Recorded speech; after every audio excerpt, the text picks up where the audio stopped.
Okay, வணக்கம் மாணவர்களே. நம்ம விடுதலை போராட்டத்தின் தமிழ்நாட்டின் பங்கு இந்த பகுதி பார்த்துக்கிட்டு இருக்கோம். இன்னைக்கு நம்ம பார்ட் 3 வகுப்பு வந்து பார்க்க போகிறோம். ஓகேங்களா? சரி, ஓகே. இப்போ இதுக்கு முன்னாடி பார்ட் 1ல் எதை சார் கம்ப்ளீட் பண்ணோம் அப்படின்னா தமிழ்நாடு தொடக்க கால தேசிய அமைப்பை வந்து கம்ப்ளீட் பண்ணோம். அதே மாதிரி பார்ட் 2ல் வந்து தமிழ்நாடுடைய மிதவாத தலைவர்களை பற்றி வந்து நம்ம கம்ப்ளீட் பண்ண போகிறோம். இப்போ பார்ட் 3ல் நம்ம எதை கம்ப்ளீட் பண்ண போகிறோம் அப்படின்னா தமிழ்நாட்டுடைய தீவிர தேசியவாதி தலைவர்களை பற்றி நம்ம வந்து கம்ப்ளீட் பண்ண போகிறோம். ஓகே, பார்ட் 3 தமிழ்நாடு தீவிர தேசியவாதிகள். ஃபர்ஸ்ட் தீவிரவாதிகள் அல்லது தீவிர தேசியவாதிகள் அப்படின்னா யாரு சார் அப்படின்னா, இப்போ நம்ம சொல்றோம் இல்லையா பாகிஸ்தான் தீவிரவாதிகள்லாம் சொல்றோம். அவங்களும் இவங்களும் ஒன்னான்னு கேட்டால் அவங்களும் ஒன்றும் கிடையாது. இவங்க வந்து தன்னுடைய கொள்கைகளில் தீவிரமாக இருந்தவங்க. இப்போ மிதவாதிகள் அப்படிங்கிறது கொஞ்சம் மிதமாக, இப்போ ஏதாச்சும் ஒன்று வேணும் அப்படின்னா ஆங்கிலேயர்கிட்ட என்ன செய்வாங்க, ஒரு லெட்டர் அனுப்புவாங்க, கோரிக்கையாக வைப்பாங்க. பட் இவங்க வந்து முடிஞ்ச வரை தீவிரமாக போராட்ட முறையில் கொண்டு போனாங்க. அதனால் தன்னுடைய கொள்கைகளில் தீவிரமாக இருந்ததுனால இவங்களை வந்து தீவிர தேசியவாதிகள் அப்படின்னு சொல்றோம். ஓகேங்களா? இப்போ இந்த தீவிர தேசியவாதிகள் வந்து இப்போ இந்திய அளவில் வந்து இருந்தாங்க. 3 முக்கியமான தலைவர்கள் சொல்கிறோம். யார்? ட்ரையோன்னு சொல்லுவாங்க. பால் லாலா லஜபதி ராய் எங்கே இருந்திருப்பாரு? பஞ்சாப்ல இருந்திருப்பாரு. பால கங்காதர திலகர் மராட்டிய பகுதியில் இருந்திருப்பாரு. அதே மாதிரி பிபின் சந்திரபால் வங்காள பகுதியில் இருந்திருப்பாரு. ஓகேங்களா? இவங்கெல்லாம் இந்திய அளவில் இருந்தாங்க. அதே மாதிரி தமிழ்நாட்டில் யார் இருந்தாங்க? அதுதான் இந்த பாடம். ஓகேங்களா? சரி, ஓகே. இப்போ இவங்களுடைய காலம் பார்த்துட்டிங்க அப்படின்னா 1905 1917 வரையும் இவங்களுடைய காலம் தான். இவங்க யாரை பின்பற்றினவங்கன்னு பார்த்துட்டிங்கன்னா திலகரை பின்பற்றியவர்கள். இப்போ பார்த்த மிதவாதிகள்லாம் யாரை பின்பற்றினவங்க? கோபாலகிருஷ்ண கோகலே பின்பற்றியவர்கள். அதே இவங்க வந்து திலகரை வந்து பின்பற்றியவர்கள். தமிழ்நாடு தீவிர தேசியவாதத்தின் தந்தை அப்படின்னு அழைக்கக்கூடியவர் சேலம் விஜயராவாச்சாரி. ஓகேங்களா? தமிழ்நாட்டின் தீவிர தேசியவாதத்தின் தந்தைன்னு அழைக்கக்கூடியவர் யாருன்னு பார்த்துட்டிங்கன்னா சேலம் விஜயராவாச்சாரி. அதே மாதிரி தென்னாட்டின் பூனா என அழைக்கப்படக்கூடியது சேலம். அதாவது இது ஏன் அப்படி சொல்றாங்க அப்படின்னா, இப்போ வந்து இந்திய அளவில் அந்த தீவிரமான போராட்டம் எங்கே நடைபெற்றிருக்கும் அப்படின்னா பூனாவில் நடைபெற்றிருக்கும். அதே மாதிரி தமிழ்நாட்டில் சேலமில் வந்து இந்த தீவிரவாத போராட்டங்கள் வந்து நடைபெற்றதுனால விடுதலை போராட்டத்தில் ரொம்ப தீவிரமாக செயல்பட்ட பகுதியாக இருந்ததுனால தென்னாட்டின் பூனா அப்படின்னு அழைக்கக்கூடியது சேலம். ஓகேங்களா? ஏன்னா தீவிரமான போராட்டம் இந்த பகுதியில் வந்து நடைபெற்றுச்சு. இப்போ இந்த டைமில் என்ன சார் பண்ணுறாங்க? சுதேசினா என்னது? நம்முடைய பொருள்களை பயன்படுத்தணும், அந்நிய பொருள்களை புறக்கணிக்கணும் அப்படின்லாம் வருது. இப்போ 1905 ரொம்ப முக்கியமான ஒரு நிகழ்வு நடக்குது. ஆமாம், வங்க பிரிவினை யார் கொண்டு வராங்க? கர்ஷன் பிரபு வந்து கொண்டு வராரு. ஓகேங்களா? என்ன சொல்றாரு? முஸ்லீம்களுக்கு என்ன சொல்றாரு? கிழக்கு வங்காளத்தில் இருக்க முஸ்லீம்களுக்கு நாங்கள் வந்து பெரிய அளவில் என்ன செய்கிறோம், சலுகைகள் செஞ்சு கொடுக்குறோம் அப்படின்னு சொன்னோன்னா அந்த வங்காளத்தில் என்ன செய்யுது, ஒரு பெரிய பிரிவினை வந்து உண்டாகுது. இதற்கு காரணமாக இருந்தவர் பார்த்துட்டீங்க அப்படின்னா கர்ஷன் பிரபு. இப்போ 1965 வாரணாசியில் வந்து ஒரு மாநாடு நடக்குது கோகலே தலைமையில். இந்த இடத்துல வந்து என்ன செய்கிறாங்க அப்படின்னா வங்க பிரிவினைக்கு எதிராக வந்து ஒரு தீர்மானத்தை வந்து கொண்டு வர்றாங்க. சுதேசி இயக்கம் முறையான தீர்மானம் வந்து கொண்டு வரப்பட்டது. அது 1906 கல்கத்தா காங்கிரஸ் செஷன். அதாவது யார் தலைவராக இருக்காருன்னா நவ்ரோஜி வந்து தலைவராக இருக்கிறாரு. இதில் சுயராஜ்யம் குறித்து ஒரு 4 தீர்மானம் கொண்டு வராங்க. சுயராஜ், புறக்கணிக்க இயக்கம், சுதேசி, தேசிய கல்வி. இந்த தீர்மானமெல்லாம் இந்த மாநாட்டில் வந்து உருவாக்கப்படுது. அடுத்து ரொம்ப முக்கியமான ஒரு மாநாடு 1907 சூரத். அதாவது பிளவுன்னு சொல்லுவோம். மிதவாதிகளும் தீவிரவாதிகளும் பிளந்த ஒரு மாநாடுன்னு சொல்லலாம். 2 பேரும் பிரிஞ்சு தனித்தனியாக போன மாநாடுன்னு கூட சொல்லலாம். என்னன்னு பார்த்துட்டீங்க அப்படின்னா இந்த மாநாடு நடைபெற்று இருக்கு. இந்த மாநாட்டில் என்ன செய்யுது? தீவிரவாதிகளுக்கும் அதே மாதிரி பார்த்துட்டீங்கன்னா மிதவாதிகளுக்கும் இடையில என்ன செய்யுது? சண்டை வருது. சொல்ல போனால் என்ன செஞ்சிருப்பாங்க? திலகரை வந்து தார்க்கலாம் அடிக்கிறதுக்கெல்லாம் என்ன செஞ்சிருப்பாங்க? முயற்சி பண்ணியிருப்பாங்க. அந்த வகையில் திலகரை காத்தது வந்து யாருன்னு பார்த்துட்டீங்கன்னா தமிழ்நாட்டிலேருந்து சென்ற வஉசி, பாரதி இவங்கெல்லாம் என்ன செஞ்சிருப்பாங்க? திலகரை பாதுகாப்பாக கொண்டு வந்திருப்பாங்க. ஓகேங்களா? இது வந்து 1907 சூரத்தில் வந்து நடைபெற்றுச்சு. ஓகேங்களா? சரி, இதெல்லாம் வந்து நமக்கு தெரிஞ்சுக்க வேண்டிய ஒரு இன்ஃபர்மேஷன் தான். இப்போ தமிழ்நாட்டை பொறுத்தவரை முக்கியமான தீவிரவாத தேசிய தலைவர்களாக பார்க்கக்கூடியவங்க ஒரு 3 பேர். ஒருத்தர் வஉசி, இன்னொருத்தர் சுப்பிரமணிய பாரதியார், இன்னொருத்தர் சுப்பிரமணிய சிவா. ஓகேங்களா? இது ரிலேட்டடாக டிஎன்பிஎஸ்சியில் கொஸ்டின் கேட்டிருக்காங்க. அது என்னன்னு பாருங்க. சுதேசி இயக்கத்துடன் தமிழ்நாட்டில் தீவிரவாதமும் தலை தூக்கியது. சுதேசி இயக்க தலைவர்கள் மக்கள் தலைவர்களாக மாறினர். இவர்களின் பேச்சும் எழுத்து மக்களை எழுச்சுரை தெரிந்தது. ஆமாம், இது ரெண்டுமே என்ன செய்யுது? கரெக்டு தான். இதுக்கான சரியான விளக்கம் தான். ஏன்னா சுதேசி இயக்கத்தில் தமிழ்நாட்டில் தீவிரவாதமும் தலை தூக்கியது. தீவிரவாத தலை தூக்கியதா? ஆமாம், நிறைய பண்ணோம். பார்த்துக்கிட்டே அப்படின்னா வாஞ்சிநாதன் என்ன செஞ்சிருப்பாரு? ஆமாம், மணியாச்சி ரயில் நிலையத்தில் ஆஷா வந்து கொலை செஞ்சிருப்பாரு. அதே மாதிரி எம்டன் செண்பகராமன் அப்படிங்கிறவர் என்ன செஞ்சிருப்பார் அப்படின்னா ஒரு போர்க்கப்பல் மூலமாக அந்த நாடாளுமன்ற வளாகத்தை என்ன செஞ்சிருப்பார்? தாக்கியிருப்பார். அதனால தீவிரவாதம் தலை தூக்கியது. அப்போ இந்த சுதேசி இயக்க தலைவர்கள் என்ன செய்கிறாங்க? மக்கள் தலைவர்களாக மாறினார்கள். இவர்களின் பேச்சும் எழுத்தும் என்ன செய்யுது? மக்களை வந்து எழுச்சுரை செஞ்சிச்சு. ஓகேங்களா? அதில் ரெண்டுமே வந்து கரெக்டாக தான். அடுத்த முக்கியமான கொஸ்டின்ஸ், கரூர் பிரிவினை வழக்கு எந்த இயக்கத்தோடு தொடர்புடையது அப்படின்னா சுதேசி இயக்கம். இது வந்து நம்ம சுதேசி மூவ்மெண்ட் படிக்கும்போது வந்து இது உங்களுக்கு வந்து வரும். ஓகேங்களா? ஓகே, இப்போ நம்ம முதலாவதாக பார்க்கக்கூடியவர் வந்து வள்ளியப்பன் உலகநாதன் சிதம்பரம் பிள்ளை, அதாவது வ.உ.சி அப்படின்னு சொல்லக்கூடியவர். இவர் பிறந்த ஆண்டு 1872 செப்டம்பர் 5ஆம் தேதி வந்து பிறந்திருக்காரு. பிறந்த ஊர் கோவில்பட்டி தாலுகா ஒட்டப்பிடாரம். இதெல்லாம் உங்களுக்கு கொஸ்டின்ஸ்ல கேட்டிருக்காங்க டிஎன்பிசியில். இது பொறுத்துக்கள் ஒரு டைம் கேட்டிருந்தாங்க, இதுவும் கேட்டிருந்தாங்க. ஸோ அதனால் வந்து பார்த்துக்கோங்க. ஒட்டப்பிடாரத்தில் வந்து பிறந்திருக்காரு. இவர் வந்து யாருடைய வழித்தோன்றல் பார்த்துட்டீங்க அப்படின்னா, அந்த வீரபாண்டிய கட்டபொம்மன் இருக்கார் இல்லையா, அவங்கள்ட்ட தலைமை அமைச்சராக, அதாவது பணியாற்றின தானாதிபதியோட அந்த குடும்பத்துடைய வழித்தோன்றலாக தான் யார் இருந்திருப்பாரு, வ.உ.சி வந்து இருந்திருப்பாரு. இவருடைய சிறப்புன்னு பார்த்துட்டோம் அப்படின்னா, தமிழ்நாட்டுடைய தீவிரவாதத்துடைய தலைவராக இவரை பார்க்குறோம். இப்போ இந்திய அளவில் ஒரு 3 பேரை சொல்கிறோம் இல்லையா, திலகர், பால கங்காதர திலகர், லாலா லஜபதி ராய், பிபின் சந்திரபால், இப்படி சொல்லும்போது தமிழ்நாட்டு தீவிரவாதிகளுடைய தலைவராக பார்க்கக்கூடியவர் யாருன்னு பார்த்துட்டீங்க அப்படின்னா வ.உ.சியை தான் பார்க்குறோம். முழக்கம் என்ன சொல்றாரு பாருங்க, கடல் வழி வந்த வெள்ளையர்களை கடல் வழியே அனுப்ப வேண்டும் அப்படின்னு என்ன சொல்றாரு, இவர் வந்து சொல்றாரு. ஓகேங்களா. இவருடைய மிக முக்கியமான ஒரு சாதனையாக பார்க்கக்கூடியது சுதேசி கப்பல் நிறுவனம். இதை பத்தி வந்து பார்க்கலாம். எப்போது நிறுவப்படுது, 1906 அக்டோபர் 16 நிறுவப்பட்டுச்சு. எப்போ சார், 1906 அக்டோபர் 16. சுதேசி ஸ்டீம் நேவிகேஷன் கம்பெனி, SSNC அப்படின்னு சொல்லுவாங்க. ஓகேங்களா. மொத்தமாக வந்து ஒரு 10 லட்ச ரூபாய் முதலீடு, மொத்தம் 40,000 பங்காக பிரிக்கிறாங்க. ஒரு பங்கு 25 ரூபாய் வீதம் வந்து விற்கப்படுகிறது. ஓகேங்களா. இங்கேருந்து கப்பல் எங்கே போகுது, தூத்துக்குடி டு கொழும்புக்கு வந்து என்ன செய்யுது, பயணம் செய்யுது. இது வந்து ரொம்ப முக்கியமான ஒரு நிகழ்வு. ஏன்னா சுதேசி அப்படிங்கிறது என்ன அப்படின்னா, நம்ம வந்து ஆங்கிலேயரை முழுசாக புறக்கணிக்கணும், நம்முடைய பொருட்களை மட்டும் பயன்படுத்தணும் அப்படிங்கிற வகையில் நம்ம துணி செய்கிறோம், உணவுப் பொருட்கள் இப்படின்னு சின்ன சின்ன விஷயங்களை ஈடுபடும் போது ஒரு தலைவர், நாங்கள் ஆங்கிலேயர் கப்பல்களே புறக்கணிக்கிறோம், நாங்கள் வந்து பெரிய அளவில் போகிறோம்ட்டு கொண்டு வந்தது தான் இந்த சுதேசி ஸ்டீம் நேவிகேஷன் கம்பெனி. ஓகேங்களா. இதுக்கு வந்து உதவியாக இருந்தவர் யாருன்னா அரவிந்த் கோஷ் வந்து உதவியாக இருந்திருப்பாரு. ஏன்னா கம்பெனியில் பங்குதாரர் திரட்டுவதற்கு. அதே மாதிரி 2 முக்கிய பெரும் பங்குதாரர்களாக இருந்தவர் யாருன்னா பாண்டித்துரையாரும் காட்சி பக்கீர் முகமது. இவங்க 2 பேரும் தான் வந்து ஒரு பெரும் பங்குதாரராக வந்து இதில் இருந்திருப்பாங்க. அதே மாதிரி பார்த்துட்டிங்க அப்படின்னா அந்த 2 கப்பல்களின் பெயர் வந்து SS காளியா, SS லாவா. இதை வந்து பாரதி கூட சொல்லியிருப்பாரு, பாரத தாய் பெற்றெடுத்த தவ புதல்வர்கள் அப்படின்னு இந்த 2 கப்பலையும் என்ன செஞ்சிருப்பாரு, பாரதி கூட சொல்லியிருப்பாரு. இதோட வெற்றியை வந்து யார் பாராட்டுறது, திலகர் பாராட்டுறாரு. திலகருடைய அந்த கேசரி மராட்டா அந்த பத்திரிகையில் என்ன செஞ்சிச்சு, இதோடைய வெற்றி வந்து எழுதப்பட்டிருக்குது. ஓகேங்களா. இந்த கப்பல் எந்த நிறுவனத்திலேருந்து வாங்கினதுன்னு பார்த்தீங்கன்னா ஷாலன் டீமஸ் கம்பெனி. இதெல்லாம் வந்து கூடுதலான இன்ஃபர்மேஷனாக தெரிஞ்சுக்கோங்க.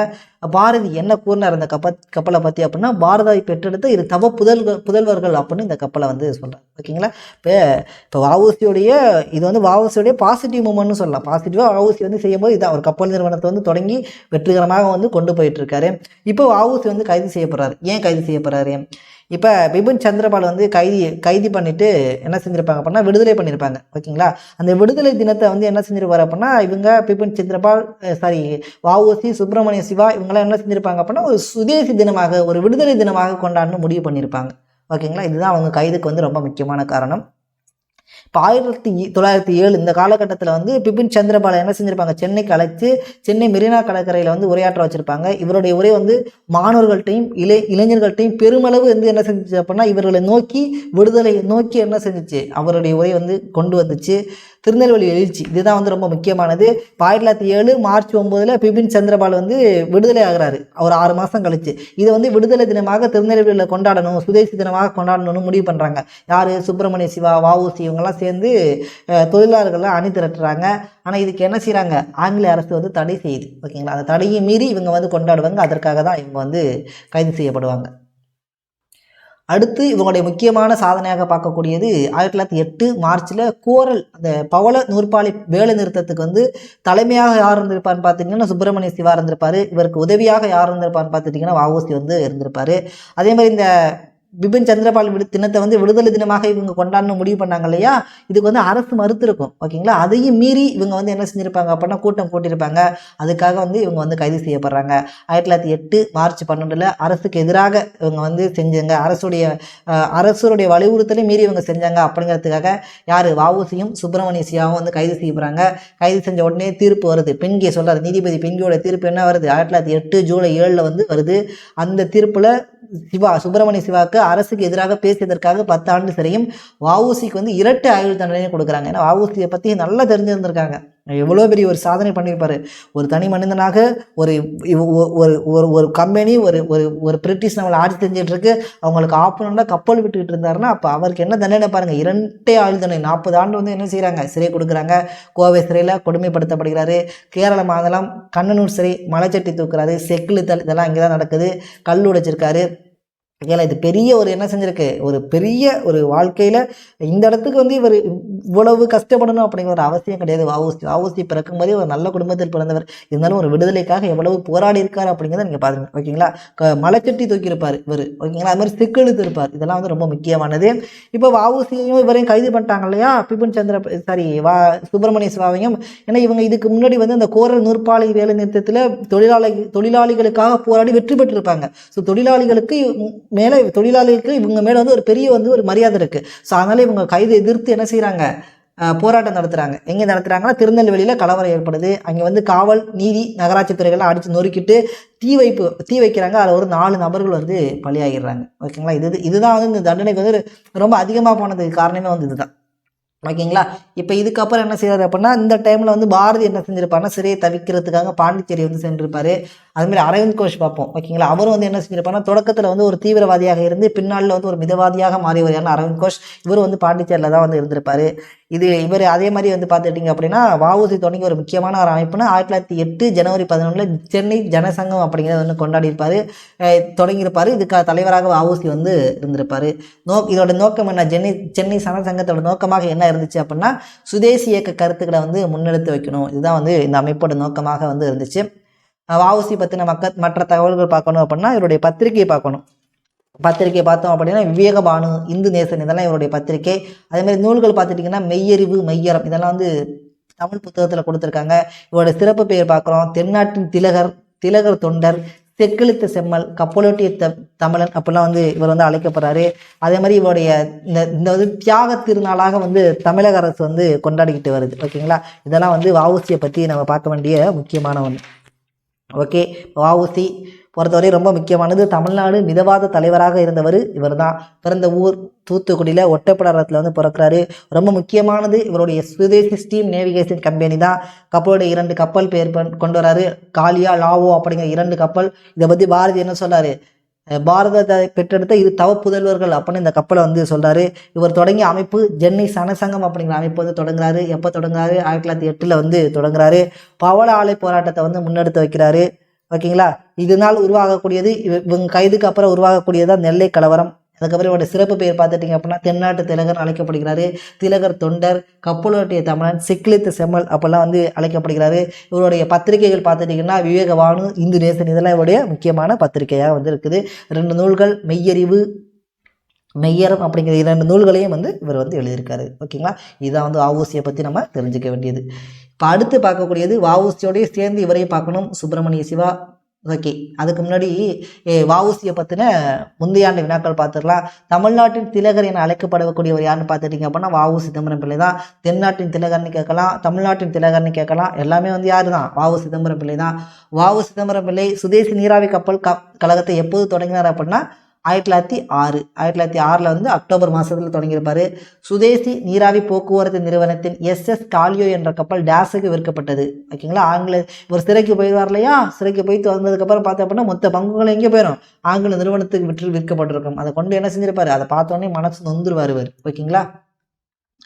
அடுத்து பிரிட்டிஷ் மற்றும் கிழக்கிந்திய கம்பெனியின் கடலாதிக்க வலிமைக்கு சவாலாக இருந்த தமிழனின் பெயர் யாருன்னு பார்த்துட்டிங்க அப்படின்னா வஉ சிதம்பரம் பிள்ளை.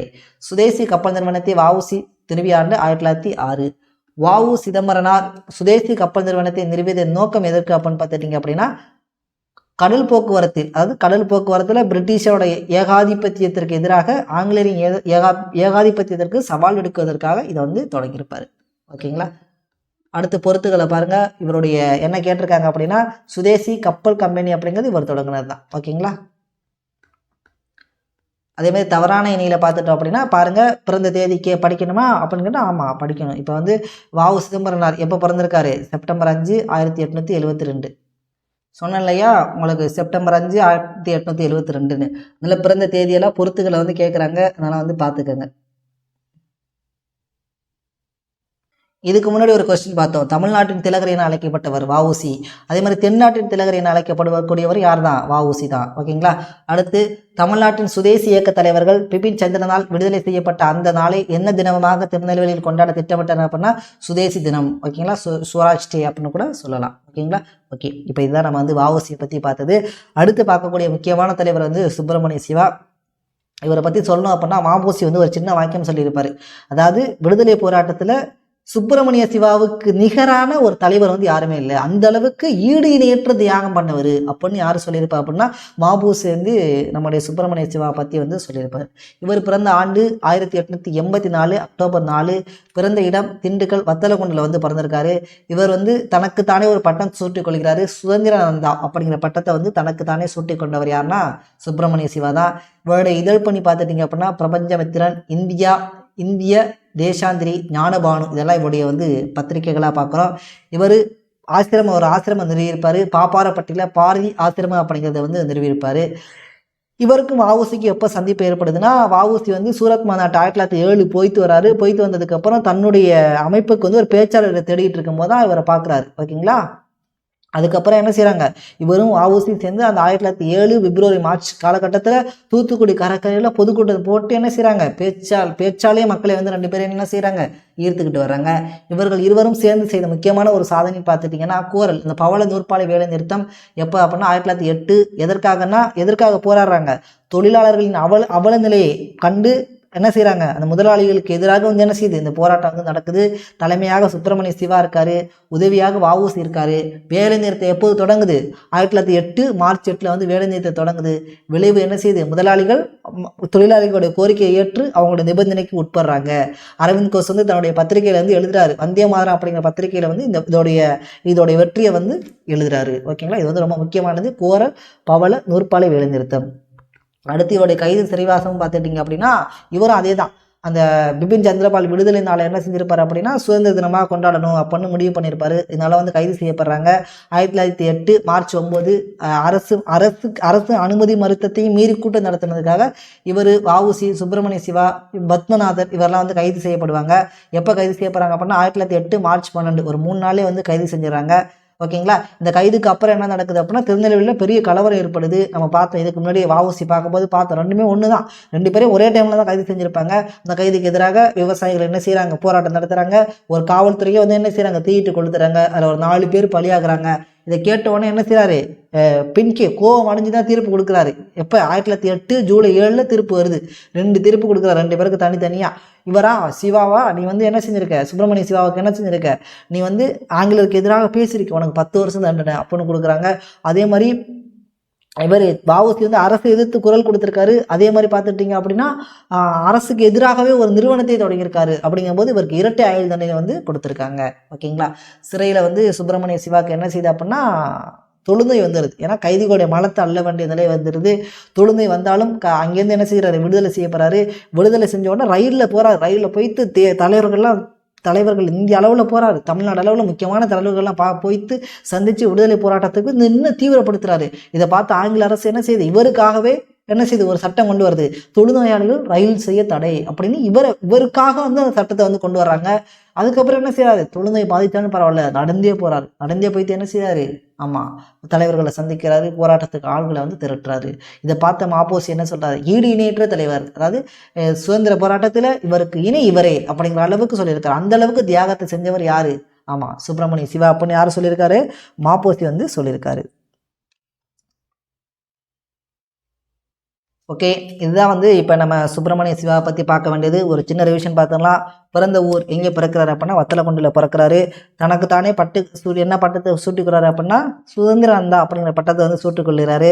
சிறையில் வந்து என்ன நோய் பாதிக்கப்படுது, ஆமாம் தொழுநோய் வந்து பாதிக்கப்படுகிறது. இவர் வந்து பாரதி ஆசிரமம், பாப்பாரப்பட்டி அப்படிங்கிற இடத்துல பாரதி ஆசிரமத்தை வந்து உருவாக்கியிருப்பார். இவருக்கு வந்து ஒரு 3 பத்திரிகை இருக்குது. என்னென்ன பத்திரிகை அப்படின்னா பிரபஞ்சமித்திரன், இந்திய தேசாந்திரி, ஞானபானு அப்படிங்கிறது இவருடைய பத்திரிகை. மாபோசி வந்து இவரை பற்றி என்ன சொல்கிறாரு, ஆமாம் ஈடு இணையற்ற தலைவர், இவருக்கு நிகர் இவரே அப்படிங்கிறது மாபோசி வந்து இவரை பற்றி வந்து சொல்கிறாரு. ஓகேங்களா. இப்போ 2 தலைவர்கள் வந்து நம்ம வந்து பார்த்துட்டோம். இப்போ இவரை பற்றி டிஎன்பிசியில் கொஸ்டின் எப்படி கேட்டிருக்காங்க அப்படிங்கிறத பார்த்துடலாம். பாரத் ஆசிரமத்தை வந்து தோற்றுவித்தவர் யாருன்னு பார்த்தீங்க அப்படின்னா சுப்பிரமணிய சிவா. எங்கேன்னு கேட்டாங்க அப்படின்னா பாப்பாரப்பட்டி அப்படிங்கிற இடத்துல வந்து இவர் இந்த ஆசிரமத்தை வந்து தொடங்கியிருப்பார். அதுக்கப்புறம் வந்து ஒரு சரியான பொருத்தியுள்ள லெட்டரை தேர்ந்தெடுக்கவும். இதில் வந்து சுப்பிரமணிய சிவா பற்றி சொல்லியிருக்காங்க. சுப்பிரமணிய சிவா அப்படிங்கிறது சுதேசமித்திரன் பதிப்பாசிரியர்னு கொடுத்துருக்காங்க. இது வந்து தவறு. ஓகேங்களா. பாரத் ஆசிரமத்தை தோற்றுவித்தவர் சுப்பிரமணிய சிவா. ஓகே, இது 2 தலைவர் வந்து நம்ம முடிச்சிட்டோம். அடுத்து தீவிர தேசியவாதிகளில் 3வது முக்கியமான தலைவராக பார்க்கக்கூடியது சுப்பிரமணிய பாரதியார். இவரை வந்து நம்ம வந்து டிஎன்பிசியில் நம்ம தமிழ் ரிலேட்டடாக பார்க்கும்போது இவரை வந்து வேறு மாதிரி பார்க்கணும். இது ஐஎன்எம் ரிலேட்டடாக நமக்கு என்ன தேவை அப்படிங்கிறது நம்ம இங்கே பார்க்க போகிறோம். விடுதலை போராட்டம் ரிலேட்டடாக நமக்கு என்ன தேவை அப்படிங்கிறத பார்க்கலாம். ஓகே, இவர் பிறந்த ஊர் பார்த்துட்டிங்க அப்படின்னா தூத்துக்குடி எட்டயபுரத்தில் வந்து பிறக்கிறாரு. எந்த வருஷம் அப்படின்னா 1882 டிசம்பர் 11 பிறக்கிறாரு. இயற்பெயர் சுப்பிரமணியன் அல்லது சுப்பையா அப்படின்னு சொல்லுவோம். இவருக்கு வந்து பாரதி பட்டம் வழங்கியவர் பார்த்துட்டிங்க அப்படின்னா ஒரு 11 வயது இருக்கும்போதே யார் கொடுக்குறாங்க? ஆமாம், எட்டயபுர மன்னர் வந்து கொடுப்பாரு. பாரதி அப்படின்னா அதோட பொருள் என்னது? கலைமகள். அதே மாதிரி இவருக்கு மகாகவி அப்படிங்கிற பட்டம் ஒருத்தர் கொடுத்திருப்பாரு, வா ராமசாமி. நாமளில் பாடிப்போம் இல்லையா, மலையும் புயலும் என்ற நூலின் ஆசிரியர் வா ராமசாமி இருக்கார் இல்லையா, இவர் தான் இவருக்கு வந்து மகாகவி அப்படிங்கிற பட்டம் கொடுத்திருப்பாரு. திருமண ஆண்டு 1882 பிறக்கிறாரு. 97 திருமணம். மனைவி பெயர் வந்து செல்லம்மாள். ஓகேங்களா. இவர் எங்கே ஃபஸ்ட்டு பணிபுரிகிறார் அப்படின்னா மதுரை சேதுபதி உயர்நிலைப் பள்ளியில் வந்து தமிழ் ஆசிரியராக 1904 வரையும் வந்து பணிபுரிகிறாரு. இவர் நிறைய இதழ்கள் நடத்திருக்காரு. முக்கியமான இதழ்கள் பார்த்துட்டோம்னா இந்தியா அப்படிங்கிற வார இதழ், விஜயா, சக்கரவர்த்தி அப்படிங்கிற மகளிருக்கான மாத இதழ்லாம் நடத்திருக்காரு.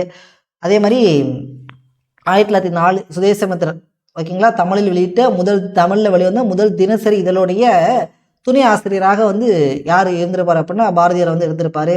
1905 வந்து இவருடைய ஆன்மீக குரு அப்படின்னு சொல்லக்கூடியது யார் அப்படின்னு பார்த்துட்டிங்க அப்படின்னா விவேகானந்தரின் சீடராக அறியப்படக்கூடிய நிவேதிதா.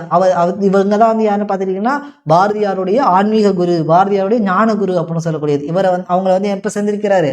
1905 வந்து சந்திக்கிறாரு. 1906 பார்சல் காங்கிரஸ் மாநாட்டில் ஆங்கிலேயர் மேற்கொண்ட நடவடிக்கை குறித்து ஒரு புத்தகத்தை வந்து வெளியிடுறாரு. ஓகேங்களா. அதுக்கப்புறம் ரொம்ப முக்கியமானது தன்னுடைய அரசியல் குருவாக வந்து இவர் யாரை வச்சிருப்பாருன்னா ஆமாம் திலகரை தான் வச்சிருப்பாரு. அவருடைய டெனட்ஸ் ஆஃப் நியூ பார்ட்டி அப்படிங்கிற நூலை வந்து என்ன செஞ்சிருப்பாரு அப்படின்னா மொழிபெயர்த்திருப்பாரு. அதே மாதிரி வந்தியமாதன பாடலை வந்து தமிழில் வந்து மொழிபெயர்த்திருப்பாரு. ஜென்னி ஜனசங்கம் அப்படிங்கிற ஒரு அமைப்பை வந்து இவர் உருவாக்கியிருப்பாரு. சுதேச கீதங்கள் மக்களை திரட்டுவதற்காக முதலாக தமிழ் மொழி வந்து பயன்படுத்தப்பட்டது இவருடைய பாடல்கள். ஓகேங்களா. பாரதியாருடைய தேசபக்தி பாடல் வந்து ரொம்ப முக்கியமான ஒன்று. ஓகேங்களா. இது வந்து பாரதியாரை பற்றினது.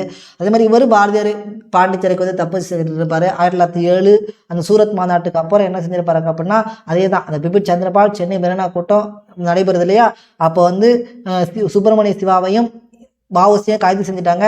கைதுக்கு இது யாருக்கு ஆதரவாக சாட்சி சொல்கிறாங்கன்னா பாரதியார் வந்து சுப்பிரமணிய சிவாவுக்கும் அதே மாதிரி வஉசிக்கு ஆதரவாக சாட்சி சொல்கிறாங்க. உடனே ஆங்கில அரசு என்ன செய்யுது? இவரையும் கைது செய்யப்படுது. கைது செய்யணும்னு சொன்ன உடனே இவர் என்ன செஞ்சுறாரு? புதுச்சேரிக்கு வந்து தப்பிச்சு போயிடாரு. நிறைய பேருக்கு டவுட் வரும், ஏன் சார் எல்லாம் புதுச்சேரிக்கு போகிறாங்க அப்படின்னு. புதுச்சேரி வந்து அப்போ பிரெஞ்சு கட்டுப்பாட்டில் இருக்குது. ஓகேங்களா. ஆங்கில கட்டுப்பாட்டில் இல்லை. பிரெஞ்சுக்கு வாங்கி போனால் என்ன செய்ய முடியாது? ஆங்கிலேயர்கள் கை வைக்க முடியாது. ஸோ அதனால் எல்லாம் புதுச்சேரிக்கு வந்து போயிடுறாங்க. போன உடனே 1909 பாரதியாரோட அனைத்து பத்திரிகையும் வெளியிடறதுக்கு யார் செய்யுது? ஆங்கில அரசு வந்து தடை செய்யுது. ஓகேங்களா. தடை செஞ்சாலும் இவர் என்ன செய்கிறார்? புனைப்பெயரில் நிறைய புனைப்பெயரில் தன்னுடைய என்ன செஞ்சிருக்காரு அப்படின்னா தன்னுடைய கருத்துக்களை வந்து வெளிப்படுத்தி கொண்டே தான் இருந்திருக்காரு. அதுக்கப்புறம் பாரதியோடைய கைது மரணமும் அங்கே இருந்துட்டு 18 நவம்பர் மாதம் என்ன செய்கிறாரு? வர்றாரு தமிழ்நாடு பக்கம் கால் எடுத்து வைக்கிறாரு. கடலூரில் கைது, 3 வார காவலில் இருக்கிறாரு. 1919 காந்தியுடன் சந்திக்கிறாரு. அப்போ தான் தமிழில் ஒன்று பார்ப்போம் இல்லையா, காந்தி வந்திருப்பார். பாரதி போய் காந்திகிட்ட கேட்டிருப்பாரு, இன்றைக்கி நான் ஒரு கூட்டம் வச்சுருக்கேன், அதுக்கு நீங்கள் தலைமை தாங்கணும் அப்படின்னு. காந்தி வந்து இன்றைக்கி முடியாது, உங்கள் கூட்டத்தை இன்னொரு நாள் மாற்ற முடியுமான்னு கேட்பாரு. இல்லை, நான் பிளான் பண்ணிட்டேன், கூட்டம் நான் இன்றைக்கி நடத்தி ஆகணும், நீங்கள் வரலனாலும் பரவாயில்ல அப்படின்னு சொல்லிட்டு போயிடுவார் இல்லையா. ஸோ அந்த ஒரு நிகழ்வு 1919 நடக்கும். அதேமாதிரி இவருடைய மரணம் 1921 செப்டம்பர் திருவள்ளுவேற்கேணி அந்த ஸ்ரீவில்லிபுத்தூர் கோவில் ஆணை தூக்கி எறியப்பட்டு இவர் இறந்துடுவார். ஓகேங்களா. இதெல்லாம் வந்து இவரை பார்க்க வேண்டியது. முக்கியமாக இவருடைய இதழ் பணி நிறைய இதழ் பண்ணியிருப்பாரு. சுதேசமித்திரன் உதவி ஆசிரியர், சக்கரவர்த்தினி பெண்களுக்கான மாத இதழ், இந்தியா கருத்துப்படம், அதாவது கருத்துப்படம் அப்படின்னா கேளிக்கை சித்திரம் சொல்கிறோம் இல்லையா, அது வெளியிட்ட முதல் இதழ் வந்து இதுதான். ஓகேங்களா. சூரியோதயம், விஜயா, கர்மயோகி, பாலபாரதம் அப்படிங்கிறது ஆங்கில இதழ், சித்திரவழி அப்படிங்கிறது அவருடைய கனவு இதழ். அதாவது முழுக்க கேளிக்கைகளை மட்டும் அந்த கருத்து படங்களை மட்டும் வைத்து ஒரு இதழ் உருவாக்கணும் அப்படிங்கிறது பாரதியாருடைய நீண்ட நாள் கனவு. அது அப்படி ஒரு உருவாக்கணும்னு நினச்ச ஒரு இதெல்லாம் வந்து சித்திராவளி. பட் அது வந்து சித்திரங்களை வச்சு உருவாக்கணும் அப்படின்னு நினச்சாரு, ஆனால் முடியலை. அது தன்னுடைய கனவு இதழாகவே போயிடுச்சு. இதுதான் வந்து பாரதியாருடைய இதழ் பணி. இது ரொம்ப முக்கியமான ஒன்று. ஓகேங்களா. பாரதியாரை பற்றி வந்து சின்னதாக ரிவிஷன் பார்த்துடலாம். இவருடைய சிறப்பு பெயர் பார்த்துட்டிங்கன்னா மகாகவி, தேசிய கவி, இதெல்லாம் வந்து சொல்கிறோம். இதில் மகாகவி அப்படிங்கிற பட்டம் கொடுத்தவர் வந்து வா ராமசாமி கொடுத்துருப்பாரு. பிறந்த ஊர் பார்க்க முடியல எட்டயபுரத்தில் வந்து பிறந்திருப்பார். இவருடைய இயற்பெயர் வந்து சுப்பிரமணியன் அல்லது சுப்பையா அப்படின்னு சொல்லுவோம். இவர் இந்த பணி மதுரை சேதுபதி உயர்நிலைப் பள்ளியில் வந்து தமிழ் ஆசிரியராக வந்து பணிபுரிகிறாரு. நிறைய பத்திரிகை முதல்ல வந்து உதவி ஆசிரியராக தமிழில் வெளிவந்த முதல் நாளிதழான சுதேசமித்திரனில் உதவி ஆசிரியராக வந்து இருக்கிறாரு. தானே சொந்தமாக இந்தியா அப்படிங்கிற ஒரு இதழையே வந்து இவர் வந்து தொடங்கியிருப்பார். பெண்களுக்குன்னு மாத இதழாக சக்கரவர்த்தினி வந்து தொடங்குறாரு. அதே மாதிரி கேளிக்கை சித்திரத்தை வெளியிட்டு இந்தியா அப்படிங்கிற ஒரு இதில் வந்து வெளியிறாரு. அது மட்டுமே வெளியிடணும் அப்படிங்கிறதுக்காக சித்திராவளி அப்படிங்கிற ஒரு கனவு இதழ் வந்து இவருடைய தான். எங்கிட்டு தலைமுறை ஆகிறாரு அப்படின்னா பாண்டிச்சேரி புதுச்சேரி அந்த பக்கம் வந்து தலைமுறை ஆகிறாரு. வந்திய மாதத்தை வந்து தமிழில் மொழிபெயர்க்கிறாரு. சுதேசி கீதங்கள் பாரதியாருடைய பாடல்கள் வந்து விடுதலை நோக்கி வந்து மக்களை வந்து ஈர்த்துக்கிட்டு இருக்குது. ஓகேங்களா. 1907 பிபின் சந்திரபாலை வந்து என்ன செய்கிறாங்க, கடற்கரைக்கு அழைச்சிட்டு வந்து என்ன செய்கிறாங்க, பேச வைக்கிறாங்க. அதில் இவரும் உண்டு. அதேமாதிரி லாலா லஜபதி ராய் அவருக்காக ஒரு துதி பாடல்லாம் வந்து இவர் பாடியிருக்காரு. 1907 அந்த வஉசி அப்புறம் சுப்பிரமணிய சிவா கைது, அதில் வந்து இவங்க 2 பேருக்கு ஆதரவாக பாரதி சாட்சி சொல்லார். அதனால் வந்து இவரும் வந்து கைது செய்யப்படுறாரு. உடனே வந்து இவர் எங்கே தலைமறையாகிறார் அப்படின்னா புதுச்சேரிக்கு வந்து தலைமறையாகிறாரு. மீண்டும் கடலூர் பக்கம் 1918 பக்கம் வர்றாரு. 18 பக்கம் வந்த உடனே என்ன செஞ்சிட்டாங்க, கைது செஞ்சுட்டாங்க. 1921 செப்டம்பர் திருவல்லிக்கேணி அந்த கோவில் யானை தாக்கி உயிரிழக்கிறாரு. 1919 காந்தியோட வந்து இவர் ஒரு சந்திப்பு வச்சிருக்காரு. ஓகேங்களா. இதை வந்து நம்ம பாரதியாரை பற்றி நம்ம வந்து ஐயனம் நோக்கில் பார்க்கணும். கொஸ்டின்ஸ் வந்து பார்த்துடலாம். ஆங்கிலேயர் காலத்தில் எந்த தமிழ் செய்தித்தாள் அரசியல் கருத்து படங்களை முதலில் வெளியிட்டது அப்படின்னா தி இந்தியா அப்படிங்கிறது தான். ஓகேங்களா. நெக்ஸ்ட் வந்து பின்வரும் வாக்கியம் எவை சரியானன்னு கேட்டிருக்காங்க. மகாகவி பாரதியார் நவீன தமிழ் கவிதையின் முன்னோடி மற்றும் எல்லா காலத்திலும் சிறந்த தமிழ் இலக்கியவாதிகளில் ஒருவராக கருதப்படுகிறார். இது கரெக்டு தான். பாரம்பரிய மற்றும் சமகால கூறுகளை இணைத்த ஒரு வலிமையான நாடகத்தின் முன்னோடி பாரதியார். பாரம்பரிய மற்றும் சமகால கூறுகளை இணைத்த ஒரு வலிமையான நாடகத்தின் முன்னோடி அப்படின்னு கேட்டால் முன்னாடி வந்து பாரதியார்னு கொடுத்துருக்காங்க. இது வந்து தவறான ஒன்று. ஓகேங்களா. நெக்ஸ்ட்டு பாரதியார் யாரை தன் ஞான குருவாக ஏற்றுக்கொண்டார்னா நிவேதிதா. இந்த நிவேதிதா அப்படிங்கிறவங்க விவேகானந்தர் இருக்கார் இல்லையா, சுவாமி விவேகானந்தருடைய சீடர் தான் நிவேதிதா. கீழே கொடுக்கப்பட்டுள்ள இதழ்களில் எது சுப்பிரமணிய பாரதியுடன் தொடர்புடையது அல்லன்னு கொடுத்துருக்காங்க. அப்போ விஜயா தெரியும், இந்தியா தெரியும், மாதிரி நியூ டெல்லி தெரியும். இந்த நியூ இந்தியா அப்படிங்கிறது அன்னிபேசன்ட்டுடையது. இதை வச்சு நம்ம என்ன செஞ்சிடலாம், செலக்ட் பண்ணிடலாம். நெக்ஸ்ட் பார்த்துட்டிங்க அப்படின்னா இந்திய பெண்களின் முன்னேற்றத்திற்காக சக்கரவர்த்தினி என்ற நாளிதழ் யாரால் அர்ப்பணிக்கப்பட்டது அப்படின்னா பாரதியாரால் அர்ப்பணிக்கப்பட்டது. நெக்ஸ்ட் இரும்பை உருக்கி எஃகு உருவாக்கி உறுதியான இயந்திரங்களை உருவாக்கு. இது வந்து பாரதியாருடைய ஒரு கூற்று. ஓகேங்களா. விடுதலையின் போது எந்த தமிழ் கவிஞர் தேசிய மற்றும் தேசிய ஒருமைப்பாட்டின் உணர்வுகளை தூண்டினார் அப்படின்னா பாரதியார் தான். நெக்ஸ்ட் தர்மத்தின் வாழ்வுதனை சூதுகவும் தர்மமே மறுபடியும் வெல்லும். இந்த பாரதியாரின் பாஞ்சாலி சபதத்தின் இதனை சொல்பவர் யார் அப்படின்னு பார்த்துட்டீங்க அப்படின்னா யார் சொல்றாரு, ஆமாம் அர்ஜுனன் வந்து சொல்றாரு. பாரதியார் மறைந்த ஆண்டு 1921, பிறந்த ஆண்டு 1882 பார்க்குறோம். அடுத்து சுப்பிரமணிய பாரதியார் தனது இளமை பருவத்தில் இருந்தே கவிதை படைக்கும் ஆற்றல் உடையவராக இருந்தார். பாரதி என்ற பட்டம் வழங்கப்பட்டது. அப்பட்டம் வழங்கிய மன்னர் எப்போது எந்த வயதுலன்னு கேட்டிருக்காங்க. எட்டயபுர மன்னரால் பாரதியின் 11வது வயதுல வந்து இது வழங்கப்பட்டிருக்கு. பொறுத்துகள் வந்து பாரதி பற்றி என்ன கொடுத்துருக்காங்க அப்படின்னா பாரதி வந்து இதில் வந்து பாலபாரதம் ஒரு ஆங்கில பத்திரிகை வந்து இவர் நடத்தியிருப்பார். நெக்ஸ்ட் பாரதியார் சொந்தமாக நடத்திய இதழ் பார்த்துட்டீங்கன்னா இந்தியா. சுதேசமித்திரன் வந்து ஜி சுப்பிரமணிய ஐயருடையது. இதில் வந்து இவர் வந்து உதவி ஆசிரியராக வந்திருப்பார். நவசக்தியெல்லாம் திருவிக்காவுடையது. ஓகேங்களா. செந்தமிழ் தேனி சிந்துக்கு தந்தை குவிக்கும் கவிதை குயில் இந்நாட்டினை கவிழ்க்கும் பகையை கவிழ்க்கும் கவியரசு. இந்நாட்டினை கவிழ்க்கும் பகையை கவிழ்க்கும் கவியரசு. இது யார் அப்படின்னா யார் வந்து பாரதியாரை பற்றி பாரதிதாசன் வந்து சொல்லியிருப்பார். காடு கமலும் கற்பூர சொற்கோ கற்பனை ஊற்றம் கதையின் புதையல் என புகழப்படுவர் யாருன்னு பார்த்துட்டிங்க அப்படின்னா பாரதியார். இதெல்லாம் டிஎன்பிசியில் கேட்ட ஒரு கேள்விகள். ஓகேங்களா. ஸோ ஓகே, இவ்வளோதான். இதோட வந்து நமக்கு தமிழ்நாடு தீவிர தேசியவாதிகள் பாட்டு வந்து முடிஞ்சிருச்சு. அப்போ இதோட 3 பாட்டு வந்து முடிச்சிருக்கோம். ஃபஸ்ட்டு வந்து தமிழ்நாட்டுடைய தொடக்ககால அமைப்பு பார்த்தோம். அதுக்கப்புறம் பார்த்துக்கிட்டோம் அப்படின்னா தமிழ்நாட்டுடைய மிதவாதிகள் பார்த்தோம். இப்போ தமிழ்நாட்டுடைய தீவிர தேசியவாதிகள் வந்து பார்த்துட்டோம். இப்போ அடுத்த பாட்டில் பயங்கரவாதிகளை பற்றி பார்க்கலாம். ஓகே, நன்றி.